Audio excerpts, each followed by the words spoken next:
someone on a tablet today, a Galaxy Tab A7. If you would like to unmute yourself or drop information in the chat about what name we should assign you, we would love that. We don't want anyone to get miscounted or not counted today. You're showing up as Galaxy Tab A7.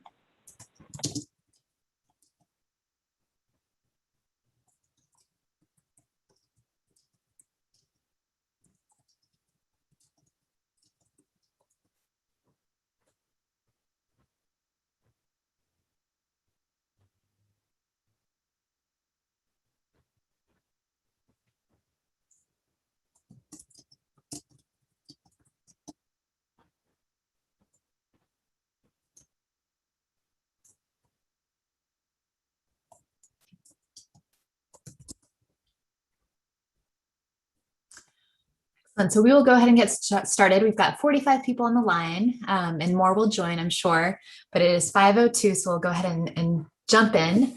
So welcome everyone to the third meeting of the Arvin Lamont Community Steering Committee meeting.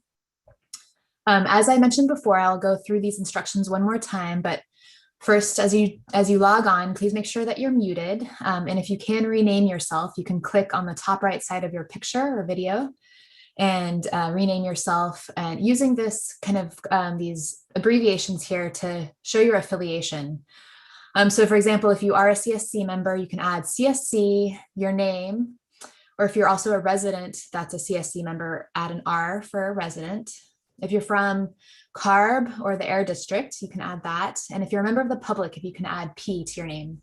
And our team is also helping rename everyone. So if you can't figure it out or don't get to it, we will also be managing that. We're also going to add in Spanish for those that are Spanish speakers, so that we can know who is Spanish speaking, which will come in handy later for our meeting.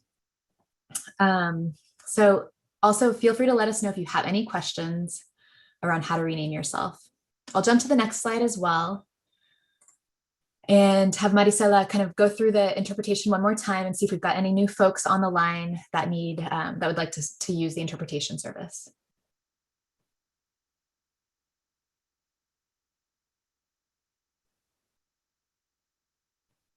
So Maricela, if you're there, feel free to chime in and share the instructions for interpretation.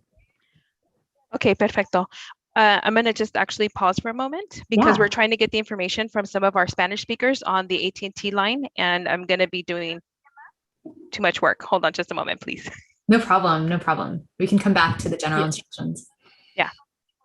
Great, and I see a question here in the chat. But Julia, I really need you to just stop for a little bit so that we can have the interpreter do what she needs to do on her end, because if not, we've got too many conversations going. Thank you. Sure.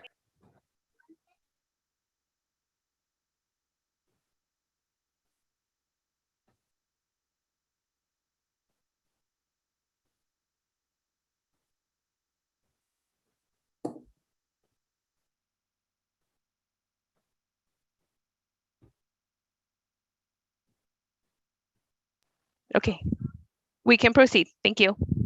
Excellent, thank you. And Maricela, if you'd like to give general instructions on interpretation, that'd be great. Perfect, thank you. Muy buenas tardes. Gracias por estar aquí presentes hoy. Vamos a dar un poquito acerca de cómo puede entrar al canal de español. Simplemente tiene que buscar el logotipo abajo que dice, o tiene el globo, o dice interpretación. Va a querer seleccionar el idioma de español y también quiere oprimir el botón que dice Mute Original Audio, que significa silenciar audio original. Y eso es para que simplemente oiga el idioma de español. En este momento, si usted está teniendo problemas técnicos a través del Zoom y necesita que entrar a la línea telefónica, aquí está en la pantalla. El número de teléfono es 888-431-3632. El código de acceso es el 807-6933 y tecla o el número de signo. En este momento, ¿tenemos alguna persona que está teniendo problemas técnicos? ¿O preguntas? Ok, no estoy escuchando nada, entonces we can proceed. Oh, sí. Can everyone write their name and last name, please? Ok, Si todos pudieran, si están ingresando su información a través del chat, por favor, de su nombre completo, porque hay ciertas personas que tienen el nombre similar o simplemente tienen un, ¿cómo se dice? Un nombre de en medio y necesitamos que sea el nombre completo, por favor, para así poder tener a todas las personas aquí en esta lista. Great, thank you. Thank And you. thank you. There's a great question in the chat as well. If you are an alternate, feel free to add ALT, alt, in your name as well for your Zoom name so that we know who's an alternate here today. Excellent. So we will go ahead and jump in. First, I'd love to welcome our team here that is helping with facilitation for these meetings. So we've got Erica and Hannah here as well. Feel free to say hello really quickly and share, say hi so that we can see you on the screen. Hello, everyone. Hello, all. Our names are listed as part of the facilitation team. So if you need any assistance during the meeting, feel free to reach out. Great. Excellent. And so I'll dive into just a quick review of the agenda. And then also some of I'll first, before the agenda, I'm going to just go through a few more Zoom logistics with you and then give you an overview of the agenda. So some Zoom basics, so if you're on a computer or a tablet, your control panel is on the bottom of your screen. So you can see here all of the different functions here. You can click on the microphone to mute and unmute yourself. If you have dialed in by phone, you can press *6 to also mute yourself on the phone. You can also click on the start video to both show or hide your video. We definitely love to see everyone's faces to the extent possible. There's also reactions, so you can say thumbs up, clapping, all of these reactions here to show how you feel. And a few more things. One of the biggest functions is to raise your hand. So you'll see a raise hand button that's either in the reactions area, or you can see here above just a blue raise hand. If you're on a computer or tablet, you can also click on the participants icon, and this shows your raise hand function. And if you've dialed in by phone, you can press *9 as well to raise your hand so that you can speak. So that's some of the basics around Zoom and how to participate on Zoom. Another handy function, which you can or can't do depending on if you need to, is if you're having any issues with kind of your bandwidth on your web internet service, you can also connect your phone and audio. And so this is how you do that. Basically, click on phone call me, and enter your phone number so you can actually connect through your phone. Anyone that is using the interpretation line or the Spanish channel should not do this, though, because it will mess that part of it up. So that's that. Before we dive into the agenda, I'll also just go through a few kind of good group agreements of how to have a really good meeting. So we really focus on thinking about how do we really achieve our meeting goals. We want to focus on productive dialogue, focus on solutions. We also want to make sure everyone gets a chance to participate, to step up and step back. So really have your voice heard, but also give space for others to share their voices. We also want to be civil and respectful. It's okay to disagree, but we always want to be respectful, empathetic, and civil. We also want to stay on point and on time. We have a short amount of time together, and so we like to keep comments brief, to the point, so that everyone really gets a chance to participate. We also want to make sure that we attack the problem, not the person. So respectfully challenging ideas, but never attacking a person, and honoring every person's humanity and dignity. We also seek common ground.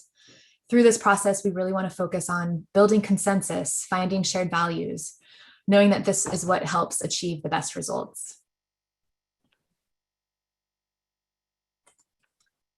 This meeting is being recorded as well, so it will be posted to the website so everyone can see this after the fact. So that was that announcement. And I'll quickly, here's the Spanish translation as well. A few more things for sharing this virtual space.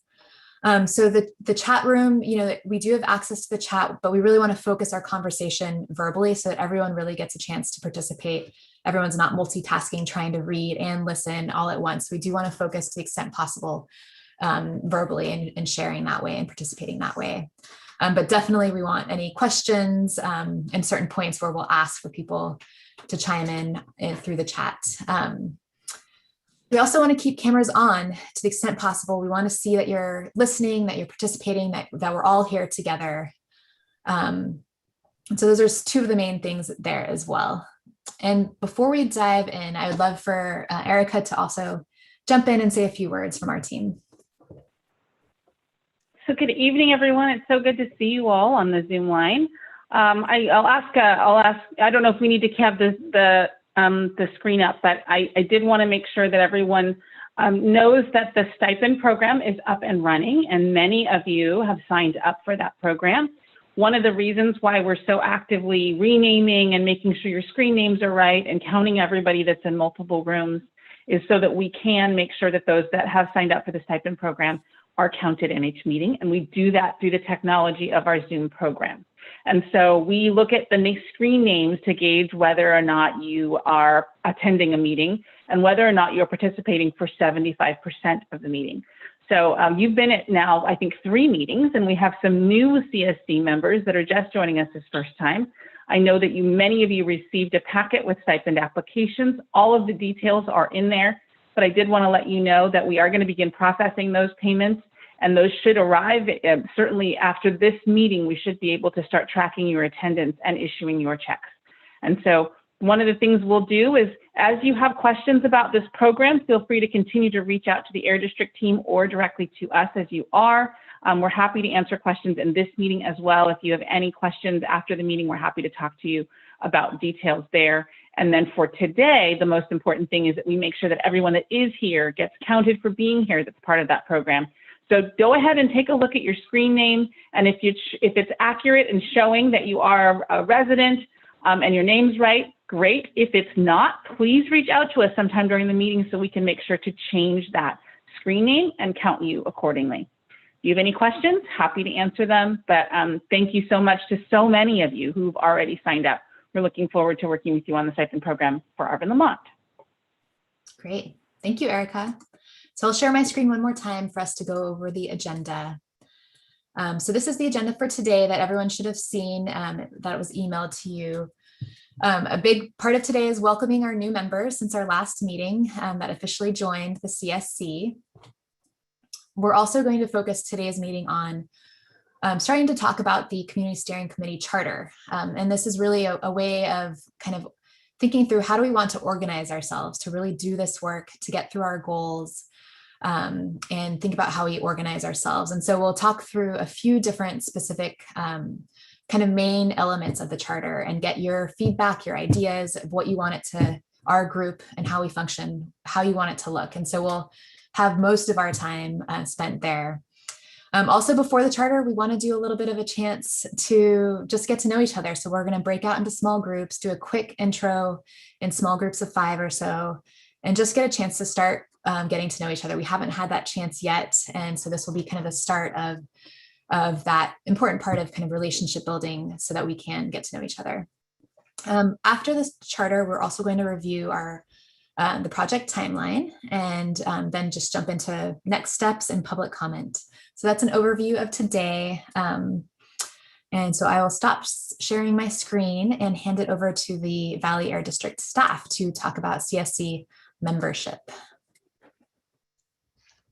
Hello, wait, are we after 5? Good evening, everyone. My name is Heather, and I will be with you in a lot of these meetings. I do outreach and communications for the district, and I was just going to give you a quick update about our expansion.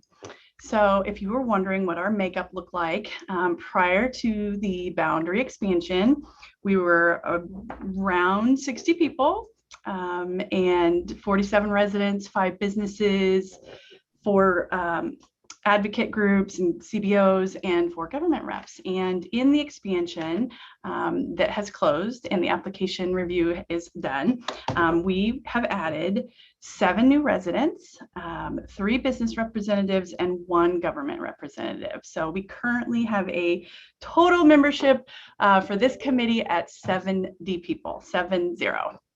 But we're excited to have you here. Welcome to the new folks. If this is your first meeting tonight or your first official meeting, please feel free to drop your information and a hello in the chat and introduce yourself. And as Julia mentioned, hopefully we are going to get a chance to, before this meeting is over, meet someone you don't know yet in your community through this process. So welcome. Great. Thank you, Heather. Excellent. So it sounds like we're ready for small groups, unless there's anything else around CSC new membership intros that you wanted to do. Julia, give me a couple more minutes, please. And I actually have one more comment related to stipends based on a question I got in the chat, or a comment that I got in the chat. If you are new to this committee, or let's say you just didn't get the paperwork or misplaced the paperwork for the stipend program, but you think you are eligible, that's okay. The most important thing to do today is to make sure your screen name is up to date and that you are flagged as a resident. And what we typically do is we'll go back and give you retroactive credit for the stipend program. So even if you hadn't signed up yet by this meeting, you'll still get a credit for this meeting. So don't worry about that. We'll make sure that you are counted when you do get the application filled out, and we'll go back to all the meetings that you attended as long as you were eligible to be in the CSC, if that makes sense. I do see a hand from Emma. I'm not sure if it's related to stipends, but I'm happy to take that question. Hello, yes, it is. One of the residents mentioned that a person named Sandra was calling to make an appointment with her to complete the documents. And I asked the Air District, and it seems like no one named Sandra works with the Air District. And I also checked in with Bianca. I know Bianca was helping out residents, but I don't think Sandra is part of any of the groups here. So I just wanted to confirm that that's true, and also, bring that up because if someone's calling residents and they're trying to complete these documents, that's a little worrisome, given the personal information that's being requested. Absolutely. I'll defer to the Air District on a Sandra on their team, but there is no Sandra on the ILG team. So certainly not coming from us, but Air District team, I'm seeing heads shaking. There's no Sandra. So I think the people that are communicating, especially with our Spanish speakers and helping to fill those documents out, Marcela is certainly one of those, and the Air District team. I don't know if there is a specific way for you to validate the people that are calling. Mari or Heather or Ryan, anybody, any recommendations for how you're going to communicate some of the specifics to the people that you're helping with the filling out the details? Certainly don't want fraud or any kind of identity theft as part of that assistance. And just for clarity, Erica, the calls would come from our team would be Yesenia and Maricela. Those are the two making calls. Yesenia or Maricela are the only two people that would call you. Correct. And even at that point, we prefer to just kind of walk them through it, provide the information, let them fill it out and mail it themselves. We try and preserve and protect that information. Great, thank you. So you won't be giving a lot of the details directly on the phone. It sounds like they'll be giving you details on how to do it, but that you'll do it on your own. That's really helpful. Thank you. Are there any other questions about the stipend program?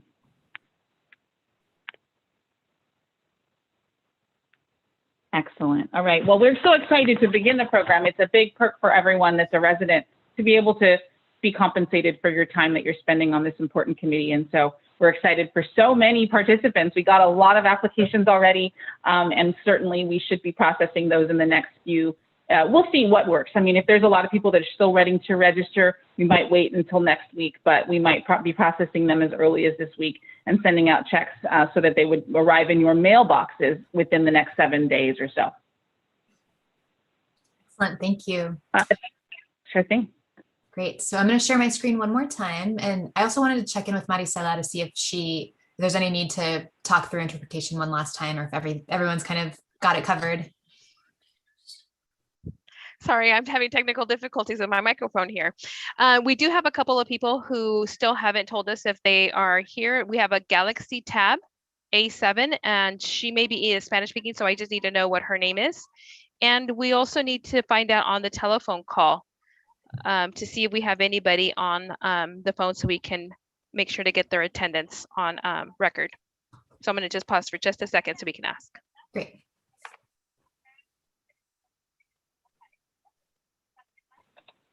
Yes, we have in the phone Elvia Garcia, Sabrina Garcia, Julia Garcia, and Jessie Garcia.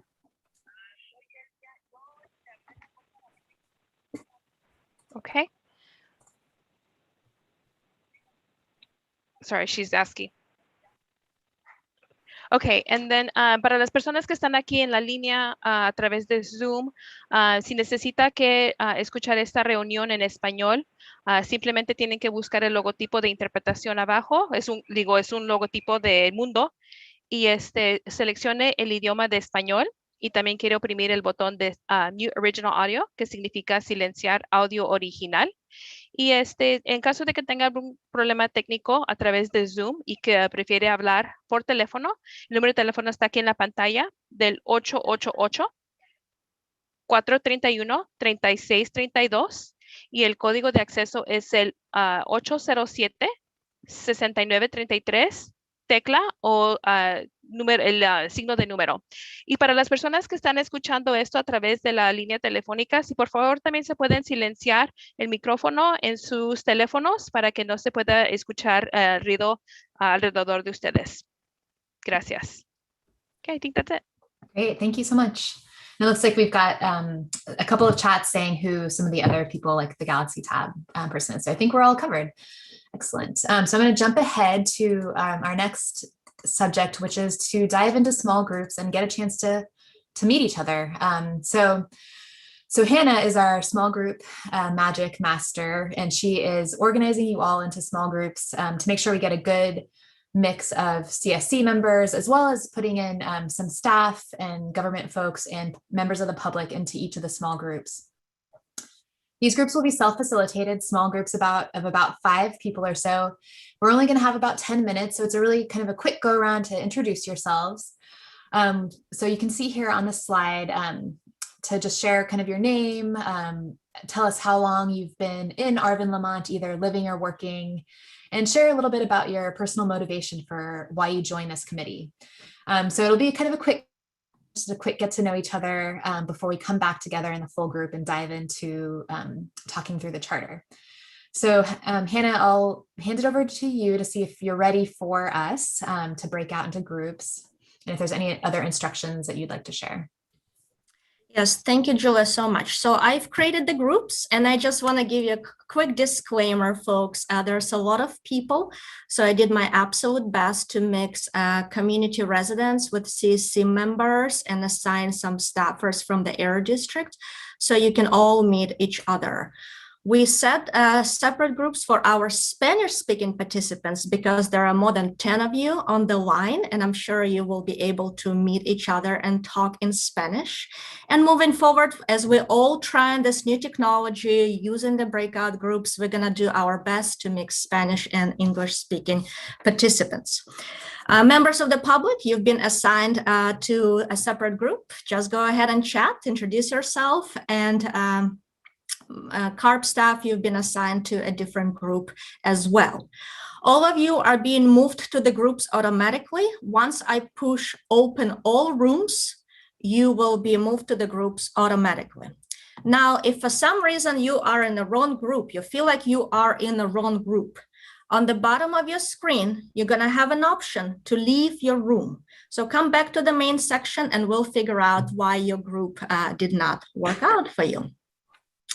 Okay, anything else I missed, Julia? And if not, we are ready to open all the rooms. Yeah, one quick interpretation. Oh yeah, exactly. So for those that are on the AT&T and Spanish line, did you want to share any instructions there, Hannah? Yeah, so I assigned all the participants list to the groups. I do not see AT&T differentiation, but all the Spanish-speaking participants are going into two separate groups, so they communicate in Spanish. Okay, great, excellent. And so, yeah, so this is our kind of first experiment with, thinking about how do we as a group of 70 people connect with each other, have a chance to really talk through things with each other. And so this is just kind of the first icebreaker to experiment with the small group function. And as Hannah mentioned, we want to find a way to be able to have this more intimate sharing, but also across languages. So we'll continue thinking through that and definitely want your ideas as we move forward as well. So we look forward to diving into the small groups, and we'll come back in about 10 minutes. So, quick go around, a couple of, 1 or 2 minutes each to share a bit about yourself with your group. And we'll see you in 10 minutes. Thank you. Okay, here we go.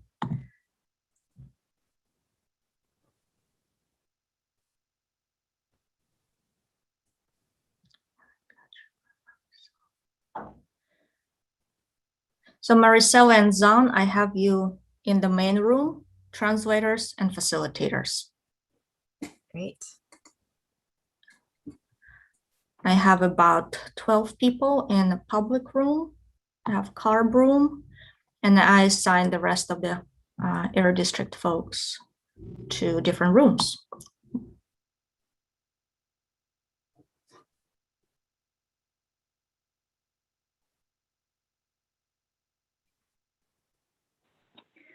The CSC alternates should be assigned to CSC rooms, not public rooms, I think. I did that, Erica.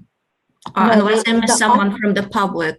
Who is alternate in the public? I made the alternate public because their primary is already there too. Also, I think. Okay, so so there's 2 alternates, Brian Gatza and David Nielsen.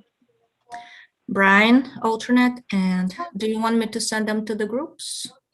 They probably should be with the CSC group. Yeah, because I assigned Gustavo to one of the groups. And at some point, I'll share my contact information.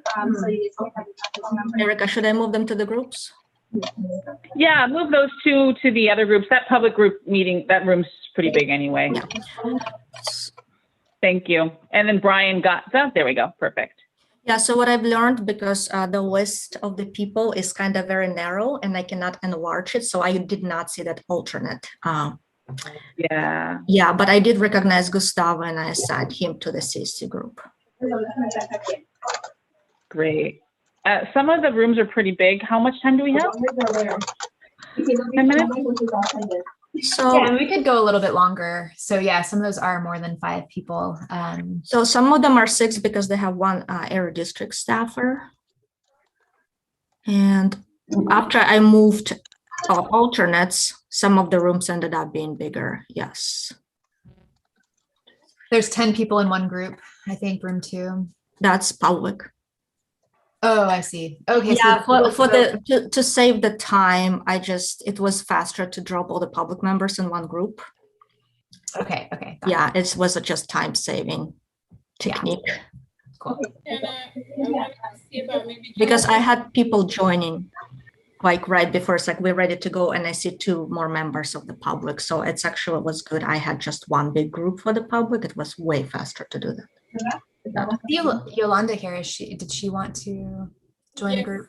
Can I introduce myself to my group, but I also wanted to see if I can get put in with Spanish speakers so I could introduce myself to them. Yolanda? Yes. Yes. Yeah.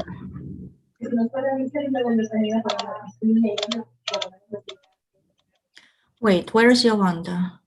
I was in group 6. Ah, and now she's in our main group. Okay, let me see Yolanda. More. Oh, I see her. Where does she want to move to? I see her. So Yolanda so our Spanish groups are group number 10 and group number 11. I just moved her to group number 10. Got it. Thank you. Did she transfer? Looks like she went over. Yep. So we have until 5:40 for this item on the agenda. So if we want to go until like maybe 5:38 and then bring people back, maybe hear a couple comments. How do people feel? Does that seem like enough time? I know some of the groups are big, but. You should be fine with 10 minutes. 5:40. I think it's going to take people a while because if you recall the interpretation line, they have to go in and sign in again. Right. So yeah, so give ourselves some buffer there for that. Yeah. And then Julia, I'm going to drop something in the chat for you. And then we will probably also need to put the slides up for the recording so they realize, and for the YouTubers, so they realize what we're doing. Good idea. I will do that.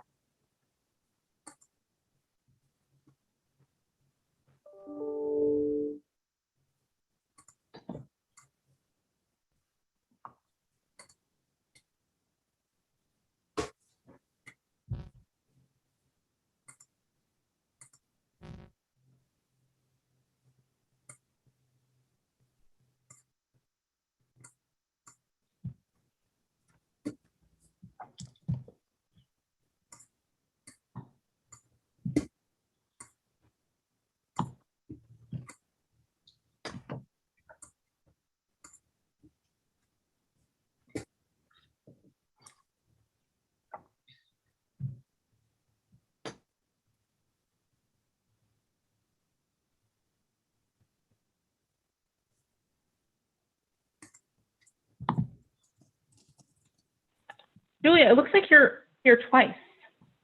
I am. That's my backup. Got it. Yeah, my. I was like, wait, Julia. So that. Okay. So that was. Yeah. Yeah. You threw us off. I know. Sorry, I thought I was a member of the public.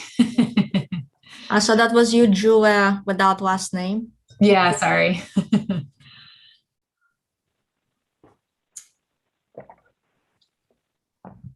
Thank you, Zan, for helping to rename and Sure. adding that SP was very helpful. You guys are fast. Hey, Julia, can you flip to the next slide? It's actually the other slide for The next slide. the one that says that we're in breakouts. Oh, sorry. Yeah.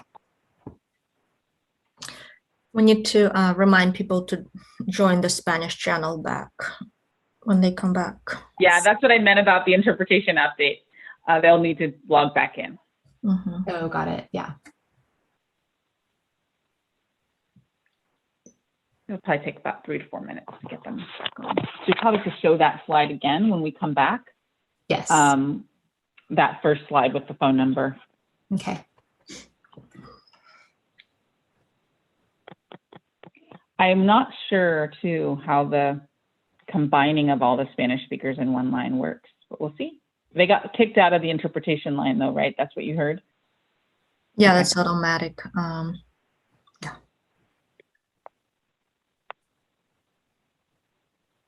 Great. I'll be back in a bit. Okay. So Yesenia and Maricela, how many people did we have on AT&T line? Because we ended up not like renaming folks who are joining audio through AT&T line, so it was hard for me to know. So the AT&T line was not going to be on here though, obviously because they're on the phone, but I was able to, it's just Elvia on the phone. Who? Elvia Garcia. Elvia?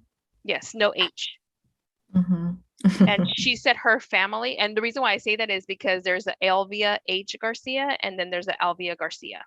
So we need to always clarify if it's an H or no H. Ooh, Elvia H and Elvia no H. So Elvia H joined on AT&T line? Just Elvia Garcia, no H. Elvia Garcia, okay. And at one point, I think in the chat via Zoom, we had put her whole family listed because she told us the whole family was there, but they're actually connected via the Zoom. Oh, okay.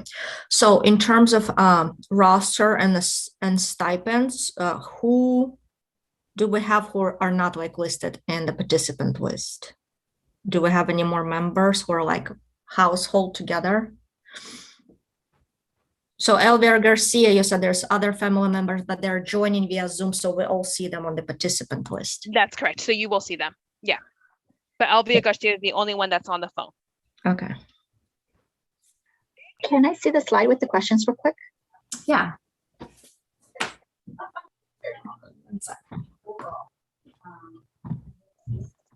Hannah, do you want to give people maybe like a Yep, you're reading my mind. minute warning or 3 minute warning? Is it 3 minute warning? I'd say maybe just say 2 minute warning.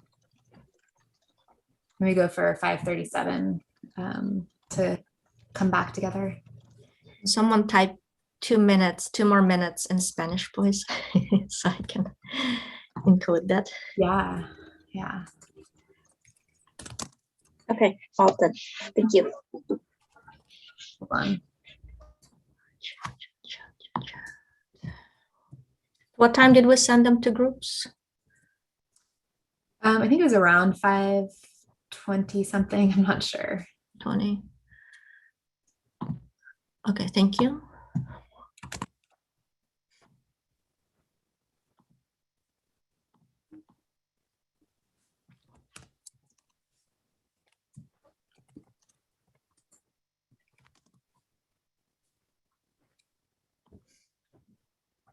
Send it.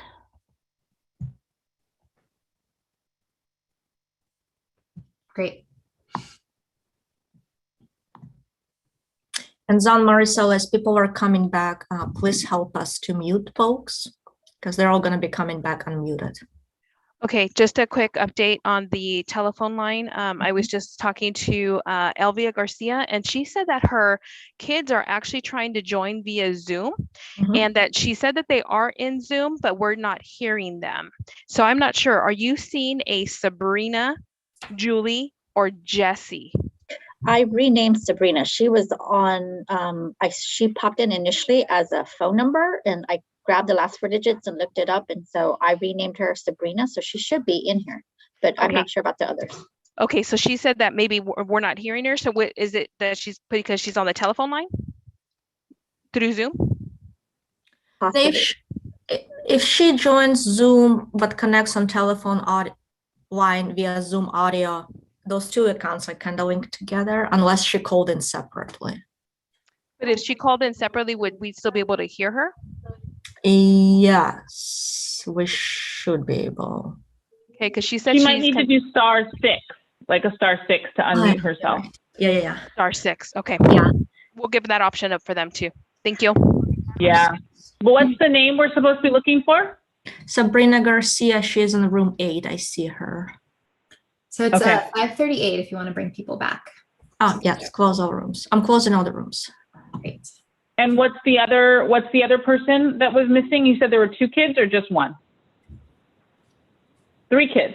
And are they all on different? I think they're all together. So it would be Sabrina, Julie, and Jessie. Okay, so when they come back, we can rename all of them to Sabrina and Jessie, and you said Julia? Julie, yes.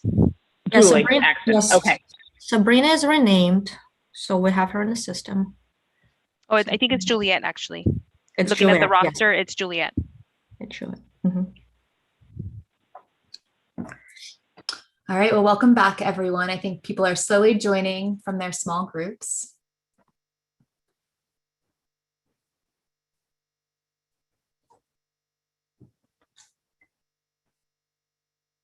Looks like we've got 20 participants back in the main room. Does that mean, Hannah, that there's a few still? Yes, it's automatic countdown, so they have okay, got it. Maybe like 15 more seconds to come back, and then everyone automatically will be brought back. Excellent. All right, well, welcome back, everyone. I think we've got everyone here, all 64 of us. So I would love to hear just from 1 or 2 groups very quickly, what was it like getting to meet others in the CSC? Any, quirky commonalities, anything unexpected, a surprise? Would love to hear maybe from just 2 groups. If anyone would like to raise their hand.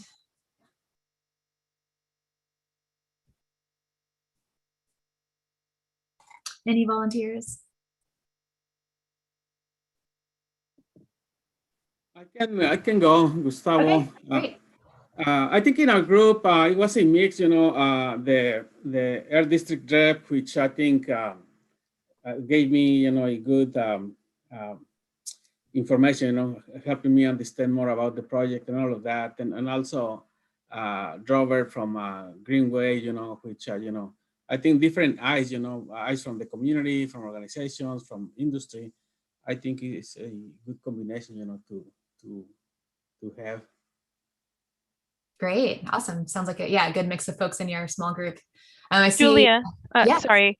The interpreters are requesting que si sorry. necesitan ayuda a ingresar otra vez al canal de español, simplemente ingrese otra vez a ese idioma de español. ¿Alguna persona tiene alguna pregunta en cómo entrar otra vez al canal de español? Porque cada vez que cuando se los separan y los ponen en grupos separados, cuando ingresan a la reunión completa otra vez, es posible que los quite de la interpretación y tenga que entrar otra vez de nuevo.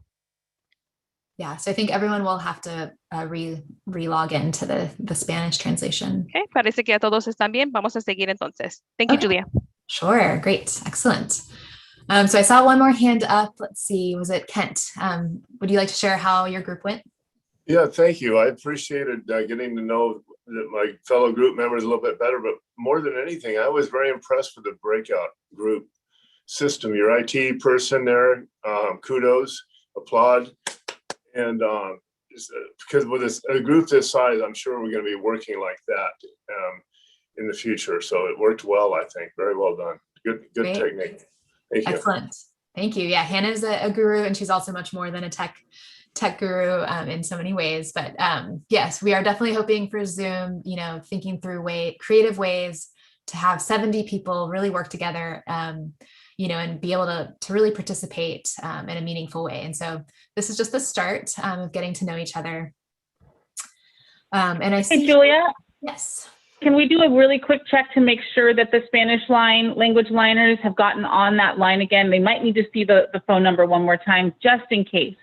Can we hear from Mari and make sure they're on they're on?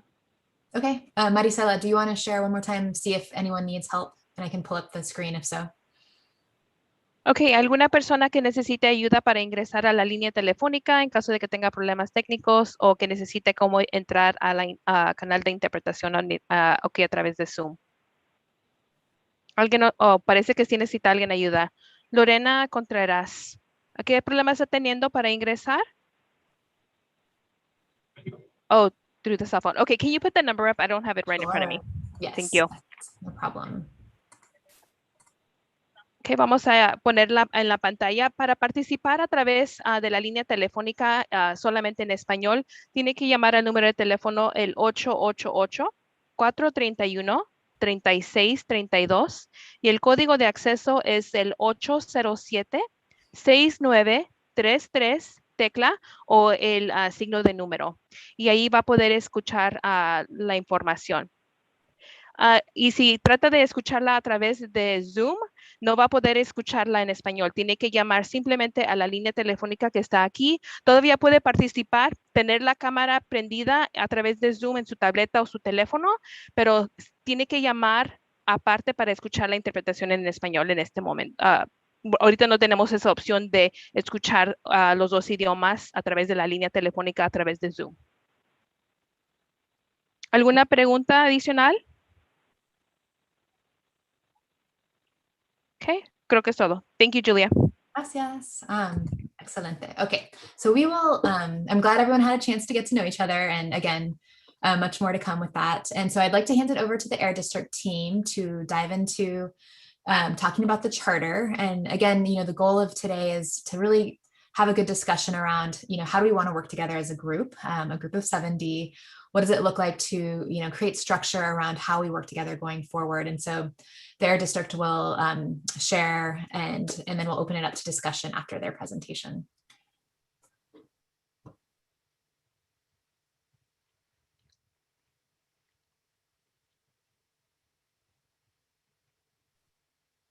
Good evening, everyone, and I'll start off the presentation. So we kind of wanted to cover two different topics. Along with the charter, we would just want to cover and discuss some feedback we'd received on just the community steering committee structure and how we can all think together on how we can move this program forward, understanding that we have to operate under some pretty tight timelines just because of state legislation.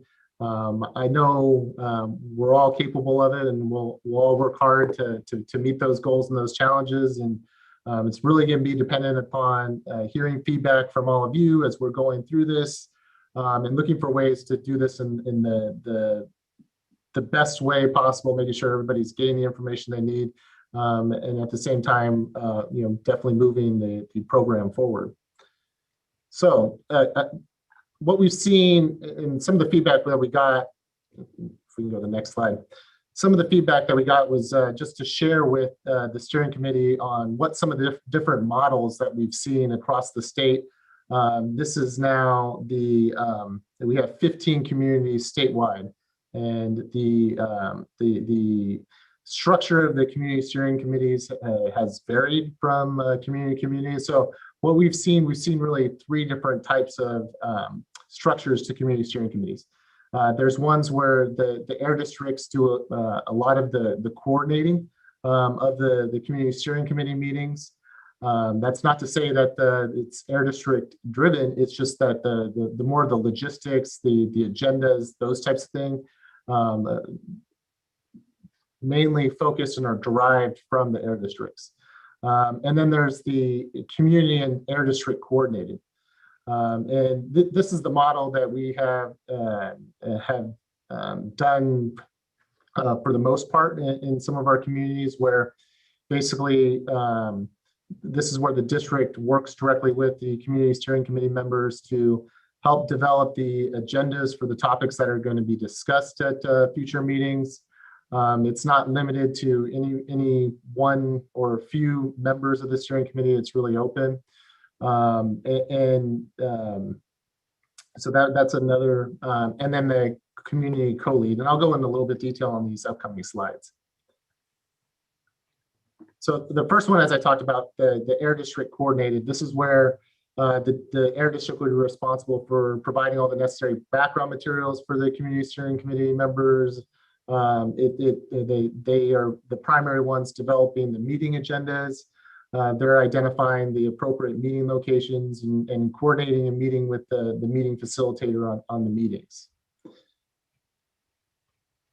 The next model is the community and air district coordinated. And this is where the main role of the air district is in working with the CSC is to, like I said, develop the meeting agendas, identify appropriate meeting locations, and coordinating with the meeting facilitator together. And then the air district would still be responsible for making sure that the necessary background materials are being delivered to all the committee members. And lastly, this is some input that we heard from some of the group members is to maybe look at a community co-lead model, which is being done in a few of the community steering committees across the state. And in this model, there are a few individuals that step up into an elevated role to really work with the district and work with the community steering committee members. A lot of the interactions between the co-leads and the community steering committee members happens offline. They take a lead role in working directly with the community, the residents and businesses and others, in getting feedback and then bringing it back and sharing it with the district and helping us to both in the development of the materials that are going to be shared with the committees. I think that it could be a huge benefit in this community in making sure that the information that is getting put together is such that it can be understood by everybody participating in the process. That's definitely one of the things that some of the material is complex for anyone. I speak for myself sometimes. Not an expert in all the different areas, and it could definitely be confusing. So having a community perspective when looking at materials that will be shared and providing feedback so that when we send it out, we get it right. And so another would be the developing meeting agendas with us.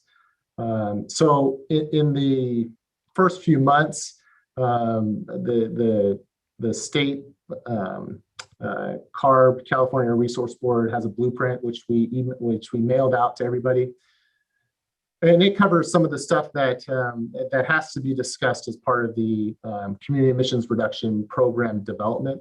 And so Jessica will be talking about this a little bit later on, as far as like, some of the things that we have to discuss. And so the co-lead will help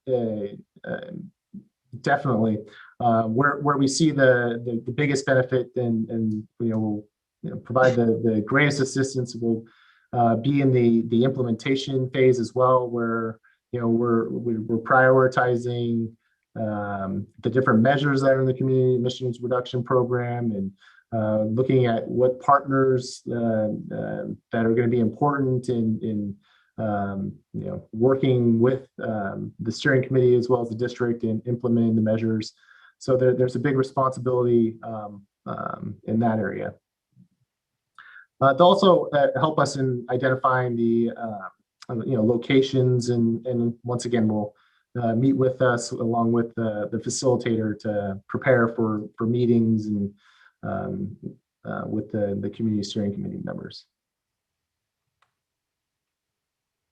So this kind of just highlights what the differences between the three and what it offers.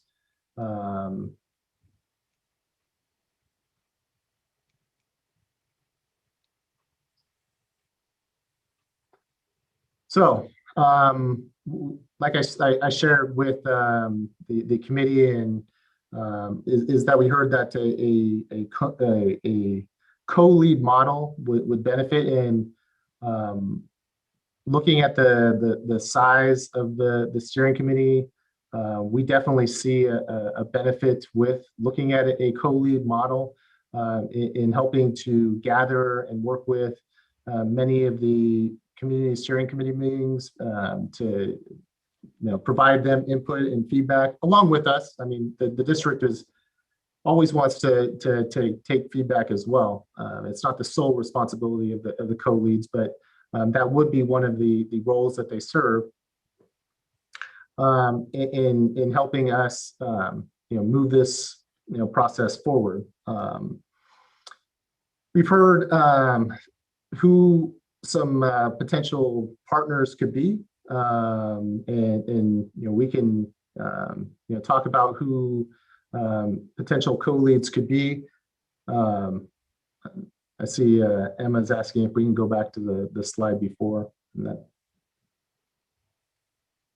Is it this one, Emma? Okay. And so what we've heard is that and what's typically been done in other communities is that a community-based organization has typically played been one of the co-leads. We definitely heard that a recommendation to offer the ability for a resident, if there's a resident that is here and believes that they have the time and the ability to participate in and make that available. And then the other one that we heard would be someone from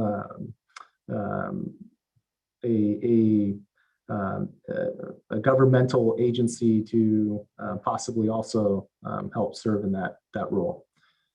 And so prior to making any co-leads official, the district would go through a process in working with interested parties to then make recommendations to the steering committee, if that's the desire. If after kind of hearing the options, and if that is something that this steering committee wants, that's what the next step in that process would be. And so I know it's quite a bit of information. So I think at this point, we can kind of hear from all of you on what your thoughts on those recommendations and those possibilities are. Thank you, Ryan. Yes, we'd love to open it up to folks. It sounds like the big question is kind of these different models or something, a variation of this. Let's mute. Here we go. Okay. We'd love to just get people's reactions, thoughts of kind of what an ideal model would look like for this group to move forward, to think about how to structure yourselves. So we can open it up to people's comments and ideas and reactions. Also questions, if anyone has a question about these different models, right? So, you know, it's theoretical at this point. So if there are kind of some concrete questions to help kind of make this more concrete and think through what these different models would look like, feel free to also raise those. So feel free to raise your hand in the chat or in the Zoom hand, and we can get some initial thoughts and questions from folks.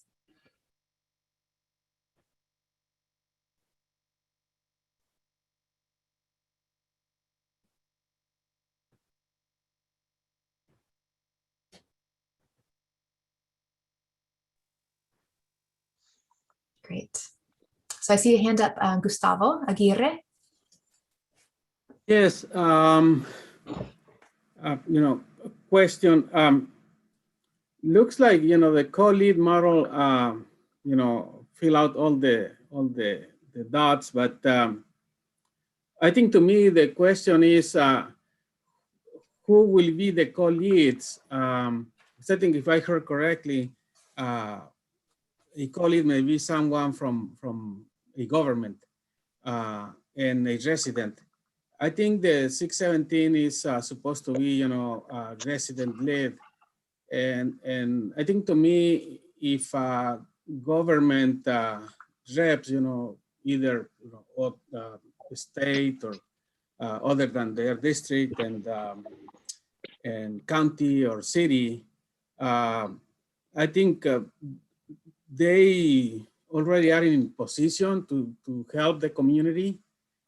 To me, it will be ideal to give the residents the real voice for them to express, because having someone from the government, even if they don't have a vote for the voting time, their influence will be even bigger than having one vote on the steering committee.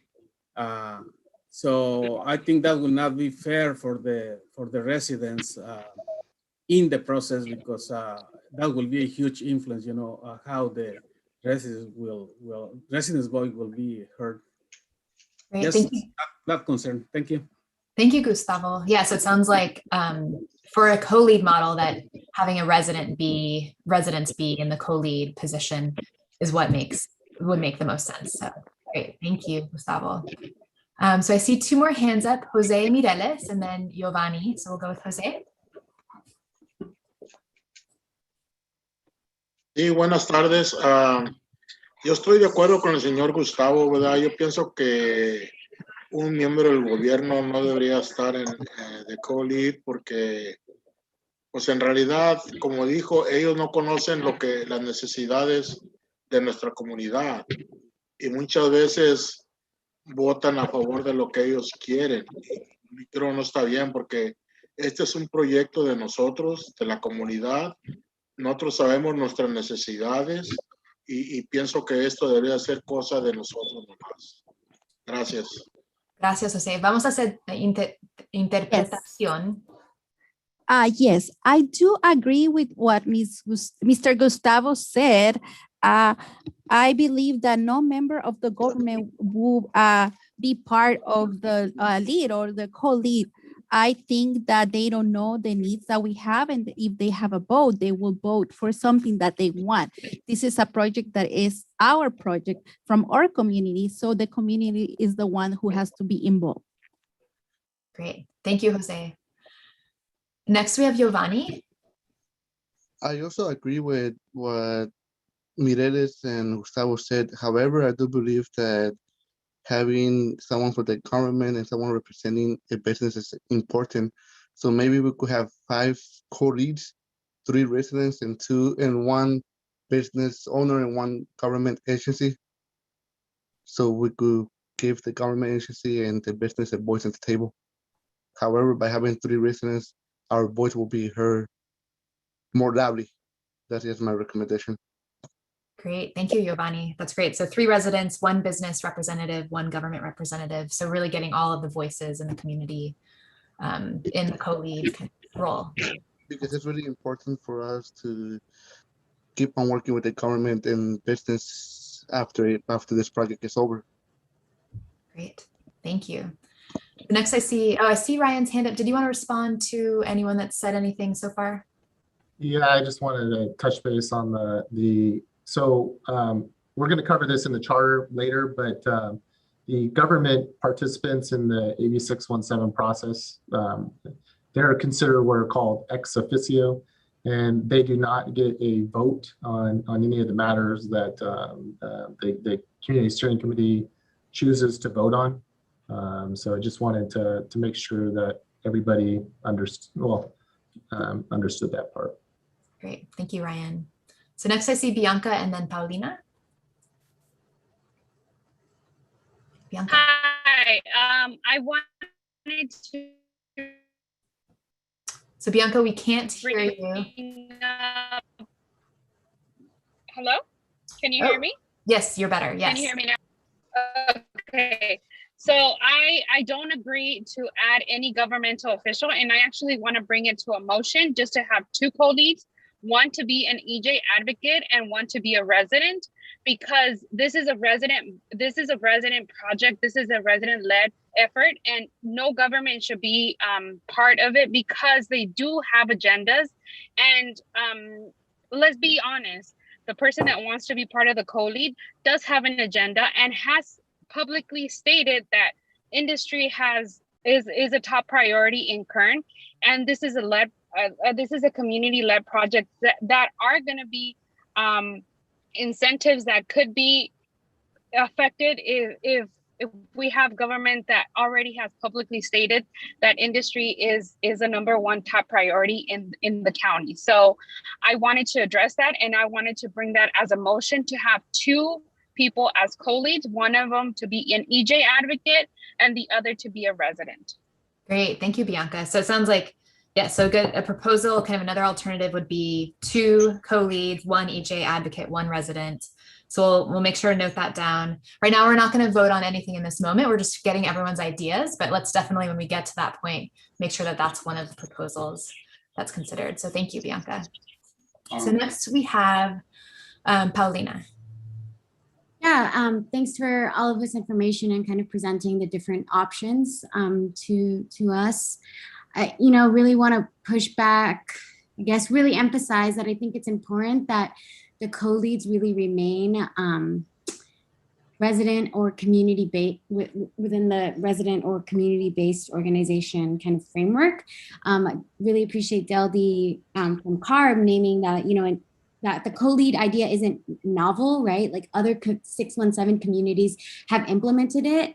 And in those communities, it was led by community-based organizations. And I think that really captures the spirit of AB 617. I think we talk about that a lot, that this is like an environmental justice program made for residents. And that, I think to the point, I think someone named that, there should be a business person, really want to push back against that. I think there are businesses is well represented here, and that I think for the co-lead position particularly really needs to be grounded in a community-based organization, and if the group wants it, also a resident recognizing capacity and time and everything. Great, thank you, Paulina. Excellent. So next we have Jesus, and then after that we have John and Ryan. Did you also want to jump in again or wait? No, I just wanted to highlight. So there is no, like I said, if the committee and if they don't choose, that's a decision as well.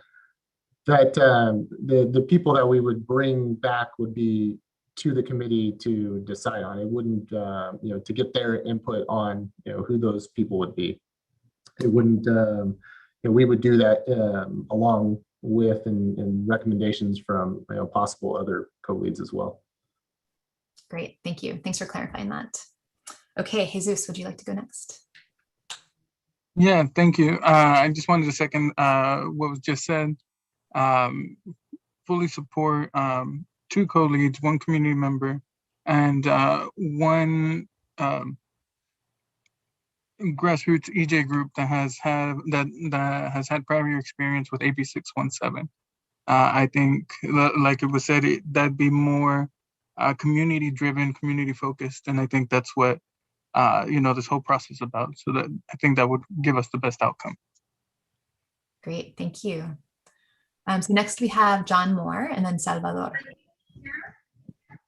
Yeah, thank you. I do totally agree with having the community members, whether it's a local business community, be on, if we do decide to go with the co-lead model. I have a question. My first part is a question for Ryan. Why do we need a co-lead model when the breakout groups we just had seem to be very successful?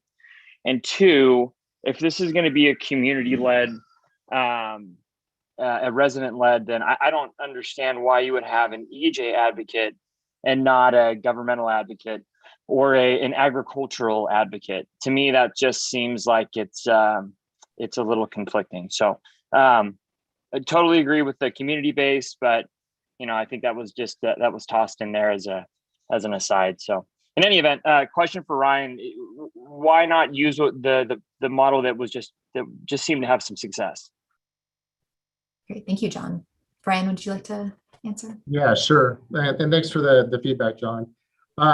Yeah, I mean, this is definitely a community-driven process, and we definitely have to listen to the committee as we're working on this. And if recommendations are made to us, and we think there's a possibility that it may benefit us in being able to move this program forward in the best and the most efficient manner, we're definitely always going to be open and willing to listen to that feedback. I know Deldy's on here as well, and the models that are being proposed are similar to the models that other communities across the state have already adopted and are utilizing and have been successful as well. And I'd love to hear that. And I agree. I participated in as well. How well that worked, and I think that's an aspect of the meeting. I think where the co-lead helps is providing us information on the different topics that we're going to be discussing as part of the community steering committee, and like I said, helping us to develop materials and making sure that it's understandable by everyone. All those things are really important to, especially once again with a committee of this size. It's going to be really critical to or it would be beneficial in that situation. Thank you, Ryan. I think it's a good point. We're still thinking through what is the model that this group wants, and that you will kind of create that together. I also heard, the suggestion from the previous speaker that, if there are going to be organizations represented in the co-lead model, that why not have more types of representation? So it sounds like that's kind of what I heard from you. Okay, so I will move on to the next speaker with their hand up. So I think Salvador was next, even though because we already heard from Jesus. So Salvador. Yes, I also wanted to agree with Gustavo and Bianca. This should be a community led project. No more people than people that live in the area know what the needs are, more than us here, the community as a whole. I'm in accordance with them, both of them. Great. Thank you. Excellent. Next, I see Emma. And then John Moore, did you put your hand up again? I want to make sure that I reflected what you said correctly. Yeah, I just want to throw in one more point if I could in a minute. Okay, yeah. So I'll hear from Emma and then we can go back to you. Thanks. Okay, thank you. So first of all, I just want to make sure that everyone understands the whole framework that we're talking about with the co-lead models. I know it could be a little technical, so I want to make sure we all are understanding. But the reason why I had asked to go back into this slide was because this really shows exactly what the roles of the co-lead would be, right? So in other communities, there's been some issues with what's on the agenda. If a community member says they want to talk about pesticides, and there isn't a community member or a CBO that's in that leadership, then sometimes communities have asked whether or not the district, the air district, whichever it is actually listening to the community members. So having the community-based organization or a resident be part of that leadership provides that assurance that conversation will be discussed because they are part of the agenda setting meetings, right? In addition to that, there's a lot of documents and materials that are going to be coming out to all of us. And we want to make sure that they are understandable to everyone and that we get those materials on time. And so whoever's a co-lead would also review those materials and also keep track of when those materials are being sent out and just have a lot of the oversight to hold everyone accountable, right? And so I think it's really important to understand that and really think about a person, a resident. I definitely push back on the local government idea to be a co-lead. I think a resident should be a co-lead and a CBO because ultimately, like everyone has said, this is a community-led process and it needs to, the leadership needs to be community-led as well. Great. Thank you, Emma. Excellent. So we'll hear from John Moore and then I see Giovanni. And also if there's anyone that hasn't spoken yet, I'd love to hear from you as well and make sure we make space for those that may have questions or other perspectives as well. So we'll hear from John next. Yeah, first of all, Emma, thank you for that. That was helpful just for me as far as detailing out.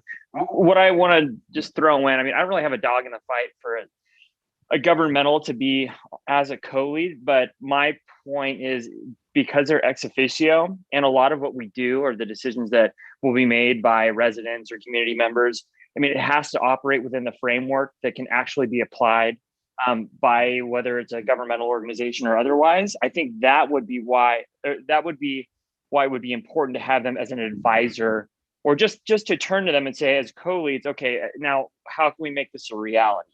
And that's one of the reasonings why I think you want to have them on there, not necessarily to make decisions, but use them as a backstop to say, okay, this is our idea. Now, can we make it happen or not? So that's the reason I brought up that point.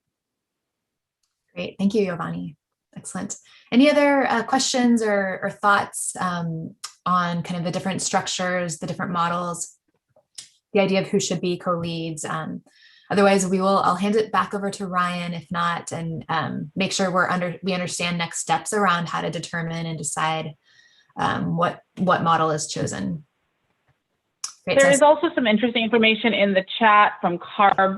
Del D. Reyes put in a reference about what is currently in the AB 617 program blueprint about the CSC composition. Great. And so, yeah, for anyone that doesn't have access to the chat as well, the idea that the CSC composition is really about ensuring collaborative partnership, looking at community members who live, work, or own businesses within each community. Business perspectives must also be reflected in the CSC membership. So yeah, hopefully, I'm not sure if there's anyone that does not have access to the chat, but it's all in there with a link. Excellent. Okay, Gustavo, let's have you go, and then from there, we'll kind of close out this portion and talk about next steps for this specific piece. Yeah, I just want to make a comment. I think the comment made that a government person should, if there is the decision to do a co-lead, that the government rep should be a co-lead to inform. That's the main concern from residents and organizations, that the voice of the residents is not going to be heard. That's the concern that I expressed at the beginning, that when residents see someone from government, the power is not equal. I think the residents should have the freedom to provide all the recommendations, and you, the air district and the air district board, you have the rules, the process, the blueprint to go through and make those plans, those recommendations from the residents, that can be done. It's not that everything that residents are going to recommend is going to be implemented. that will be ideal for residents, but we believe that we also believe that that will not happen. So the recommendation will be based on what is possible and what is not, and there is a process for that. And the discussion of what is possible, what's not, what's realistic, what's not, is on the process, not on a government person providing feedback at the beginning when the residents are putting their ideas together. So there is a blueprint already that I need to read. I haven't read it yet, but there is a process to digest the recommendations from residents. So let's do our best to let the residents provide the recommendations, because it is based on what they are living day in and day out. Thank you. Great, thank you. So I see that 2 more hands came up, and so Ryan, do we have time to kind of capture those last 2 comments before we move on? I just want to make sure we have time on the agenda for everything. Does that sound okay? Yeah, that's fine. Okay, great. So we'll take 2 last comments, and then we'll kind of close this topic, understand our next steps around the structure and model piece, and then we'll move on to the next agenda. So I see Christine's hand up, and then Laura Lee. Hi, everybody. This is Christine from the city of Arvin. So I understand the hesitancy about having a government person involved as a co-lead, but I can tell you personally that my interest lies with the residents in the city of Arvin. I am the grant writer. I am not in management. I am not a city official. And everything I've done over the last 4.5 years has been to provide funding and support for the residents. And how I see potentially someone from Arvin be participating, and in particular me, would be helping the residents understand like what we already have in Arvin, because a lot of the projects that are potentially proposed through this process, some of them I've already been working on, and some of them, because we're a rural community, there's limitations in terms of infrastructure and to provide support. And how I see the process of involving a government official or a government person, I should say. But rest assured, I have no agenda. I have no hidden agenda. Everything I've done up until this point, including working with the CBOs and participating in prior meetings for the Shafter committee, was to get informed and to assist in this process. But, my role started a very long time ago, several years ago, working with the environmental groups and the EJ groups and the community organizations. So, the point is that government could have a good role as long as they're not, as long as they're transparent, and as long as, they're supportive of the residents' goal. And ultimately, we don't get a vote anyway in this process. So, the anti-government sentiment, it's just kind of a little difficult for me to comprehend at this time, because the only person who's been on all these meetings as a representative from Arvin has been me, and my heart is in the right place. So I just wanted to make that statement because, I do really care about what happens moving forward in Arvin, and I think I can add some value into this process. Thank you. Great, thank you so much, Christine. Ryan, did you want to jump in, or should we have Laura Lee go next? I see Lorelei. Lorelei. Do you want to follow Thank up? you. Okay. I do. So I'm not sure where this sense came from, but Kern County has never asked to be a co-lead. I haven't had any presentations where I've said I want to be a co-lead. I haven't advocated to be a co-lead. So I just want to be clear, there were some intimations that somehow Kern County was doing something here. We're just participating. And we are a regulator like everybody else. Business does not always come first. Otherwise, we wouldn't regulate and put mitigation that's very expensive on many businesses, some of whom are on this call. So I just wanted to clear the air here. If I am invited and asked, will you give the staff time, the hours, will the county donate that work to help whoever from the community and the community-based organizations put together work? We're here. And if we're not asked, that's fine too. I think this is a community-based, resident-based analysis of what's happening in your neighborhood. But I want to clear the air here. I've never suggested that I be a co-lead. So I just really appreciate you giving me a minute to clear that, because I do appreciate everything and the hours of work that the community-based organizations, as well as the residents, are putting into this. Thanks. Great, thank you, Lorelei. So just to sum up kind of some of the main kind of comments that I've heard is, there's a big emphasis and need to have us be, resident driven, community driven. So using this co-lead model as a way to accomplish that and have those voices at the table. And that said, also the need to really have a diversity of all of the parts of the community, at the table, those that are helping implement, those that represent business, government. And so finding a way and creating a model where we make sure that all of that happens. Where those, we're all at the table together, but there's also this very big focus on, community-based, community-driven through potentially this co-lead model. So that's kind of what I've heard. And I think it can all be accomplished in a way that works really well for everyone.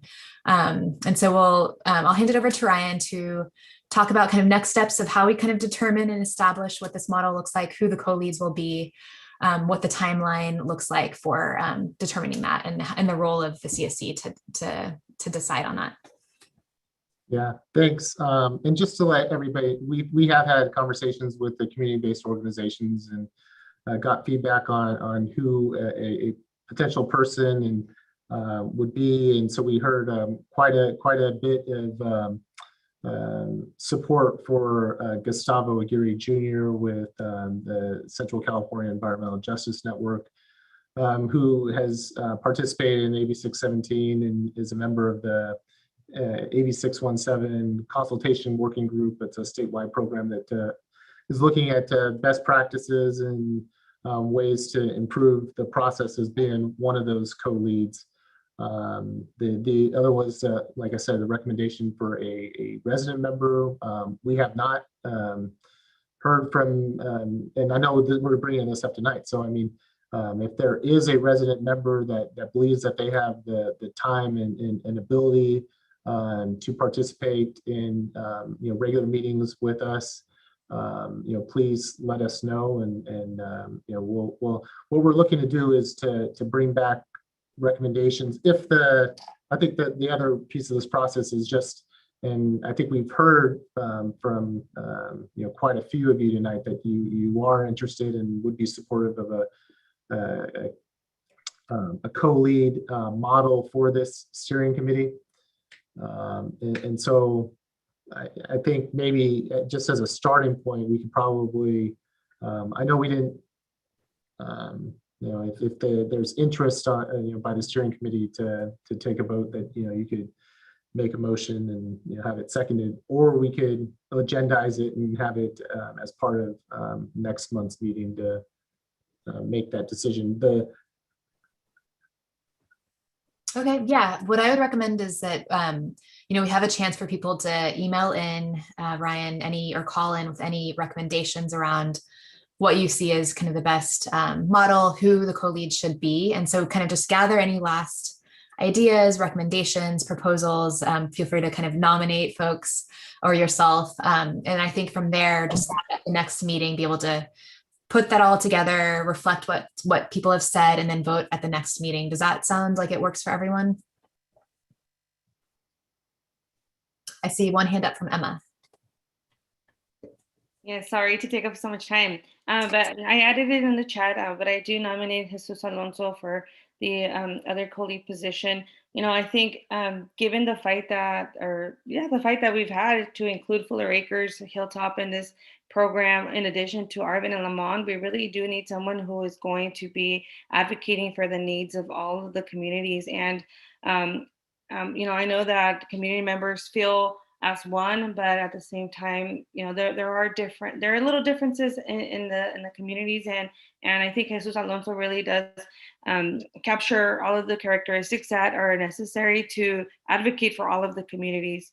In his own work, he works in the in environmental justice and does all of that advocacy for polar acres, the same as Lamont and Arvin, and so he would be my recommendation, along with Gus Jr.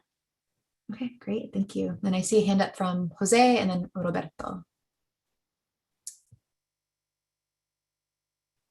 Sí, gracias. Mire, yo quería nominar a Bianca Santoyo y a Gustavo Jr. si se pudiera, ¿verdad? Porque son los que han estado involucrados, pero bastante en la 617. Y yo pienso que no hay mejores personas que ellos dos, que fueron los que nos ayudaron mucho a traerla a Lamont y Arvin. So, esa es mi nominación para ellos dos. I would like, thank you. I would like to nominate Bianca Santoyo y Gustavo Jr. because they have been very involved with the 617, and they have helped all the people in the community here in Lamont and Arvin. So that's my nomination. Thank you. Great, thank you. I see another hand up and it says Roberto, pero no, yo veo que no eres Roberto tal vez, pero si quieres hablar ahora, pues, gracias. Hola, buenas tardes a todos. Yo soy María Estela Escoto Rodríguez García, no sé cómo me tengan ahí apuntada. Yo quiero nominar a Bianca Santoyo porque la verdad es una persona que nos ha ayudado mucho. Ya tenemos mucho tiempo, varios años, buscando que Arvin y Lamont sean propuestos aquí en la 617. Entonces, lo logramos este año y todos queremos el bienestar para nuestras comunidades y yo creo que ellos han estado muy involucrados en todo esto y ella es una de las personas que nos puede ayudar mucho a guiarnos y a este proceso, porque yo lo vuelvo a repetir, tanto gobierno como comunidad, todos queremos lo mejor para nuestras comunidades, pero sí necesitamos un co-líder, alguien que nos guíe, alguien que esté al frente de nosotros, ¿verdad? Y para mí, Bianca es una persona que ha estado aquí, como decimos, al pie del cañón y que siempre nos ha guiado y nos está ayudando mucho. Y eso es lo que yo quería decir y muchas gracias. Gracias. Yes, my name is Maria Estela Escoto Garcia. I don't know if you have me correctly in your list. I would like to nominate also Bianca Santoyo because she has been helping us a lot. And then for many years, we have been looking for someone here in Arvin and Lamont for the Prop 617. And this year, we were able to finally do it. They have been doing a lot of good for the community. And she's one of the people who has been helping us a lot. So we think that government and community, we all want the best for our communities. And we would like to have her as a co-lead to be in the front lines because, like I said, Bianca has been here at the front of the lines, guiding us and helping us a lot. Thank you. Great, thank you. And I see one more hand up. And I also want to just do a time check with Ryan around kind of our agenda and if we want to take more comments on this topic or if you want us to move on and get feedback and ideas by email to discuss more next meeting too. That'd be great, Julia. If anybody, like I said, if anybody is interested in serving that role, we can definitely work with all of those that are interested in getting a resident co-lead to bring that recommendation back to the committee at the next meeting. Yeah, and what we'll do is we'll send out, we actually owe you, and you'll hear this in our next piece about the charter, we owe you a couple of materials in the next couple of days, and with that we'll send out just a reminder to get us some of that feedback, so that way you can be prompted to think if you want to be a part of that co-lead discussion. Great, thank you. So we'll hear from So let's take two more quick comments if we can be short, and then we'll move on because I know that Ryan and Jess have a lot more kind of around the committee structure and ways that we want to work together to cover in the next 20 minutes or so. So I see Miguel's name and then Salvador, and then we'll move on. And again, as Ryan said, let's definitely, we want to get your ideas of kind of what the co-lead model should look like, how many co-leads, who they should be. So let's definitely follow up by email on all of that to get everyone's ideas. So Miguel and then Salvador. Yes, I kind of agree with the rest of the group. Ms. Santoyo, she's the right person. She's a proven leader, and she's been an advocate for the Lamont and Arvin communities. And I believe that she will be the key person to help us in being the advocate for the Lamont and Arvin communities. Thank you. Thank you, Miguel. It's amazing to watch the cat talk. Salvador, would you like to go? Yes, I'm to support Gus Jr. and Santoyo.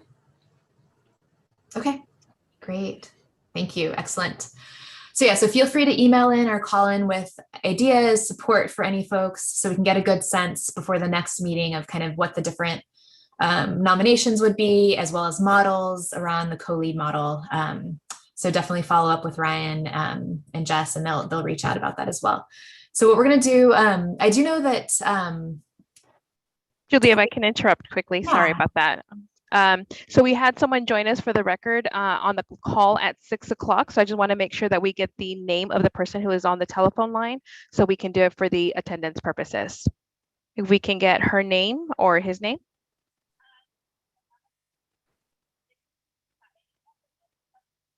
Jose Gonzalez.